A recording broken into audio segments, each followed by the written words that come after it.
Winter session of parliament समाप्त हुआ। हम एमपीज को संसद में बोलने का जितना टाइम मिलता है, मुझे लगता है वो हमारा टाइम नहीं है, वो आपका टाइम है। पार्लियामेंट चलाने का खर्चा हो या एमपीज की सैलरीज हो, ये तमाम खर्च इंडियन टैक्स पेयर भरता है। देश के मेहनतकश लोगों की कमाई से चलता है। इसीलिए संसद में आवाज भी उनकी उठनी चाहिए, इश्यूज भी उनके उठने चाहिए। ताकत एक एमपी की आवाज में, उसकी पोजीशन या पद में नहीं, असली ताकत है आपकी आवाज में। जैसे आज से कुछ दिन पहले जब मैंने एयरपोर्ट पर मिल रहे महंगे खाने की बात रखी, उसे आपने अप्रिशिएट किया, खूब स्प्रेड किया, लाइक किया, उसे शेयर किया, और वो चीज सही कानों तक पहुंची। और सरकार ने देश के एयरपोर्ट्स पर उड़ान कैफे नाम की एक सब्सिडाइज्ड कैंटीन खोलने का फैसला लिया। ठीक उसी तरह इस बार भी विंटर सेशन ऑफ पार्लियामेंट में हमने कई इंपॉर्टेंट इश्यूज उठाने की कोशिश करी।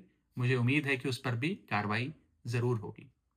इस बार इस सत्र में हमने एक गिग वर्कर्स की हालातों को लेकर बात रखी, यानी कि जोमैटो, स्विगी या ब्लिंकिट, जेप्टो के जो डिलीवरी पार्टनर्स हैं, राइडर्स हैं, उनकी बात रखी। कैपिटल गेन टैक्स को कम करने की जरूरत है, इंडियन इन्वेस्टर को प्रमोट करने की जरूरत है, उसकी बात रखी। जीएसटी की दरों में गिरावट जरूर आई, लेकिन कई प्रोडक्ट के प्राइसेस में उतनी गिरावट नहीं देखी गई, उसकी बात रखी। देश में एक टोकनाइजेशन बिल लाने की जरूरत है, उसकी बात रखी। डिजिटल कंटेंट क्रिएटर्स जो कॉपीराइट स्ट्राइक से परेशान हैं, उनके कंसर्न्स को हाउस में रखा। इंश्योरेंस कंपनीज और प्राइवेट हॉस्पिटल्स कैसे एक पेशेंट को एक्सप्लॉइट करते हैं, उनकी प्रॉब्लम्स को हाउस में रखने की कोशिश करी। इंडिगो क्राइसिस हो, पोल्यूशन हो, ये तमाम इश्यूज इस बार उठाए। मैं जो इश्यूज उठाता हूं वो मैं किसी किताब से पढ़कर नहीं उठाता, आपको देखकर, आपको सुनकर, आपसे सीख कर उठाता हूं।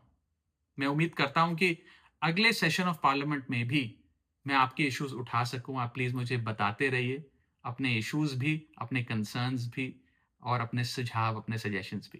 Thank you so much. जय हिंद।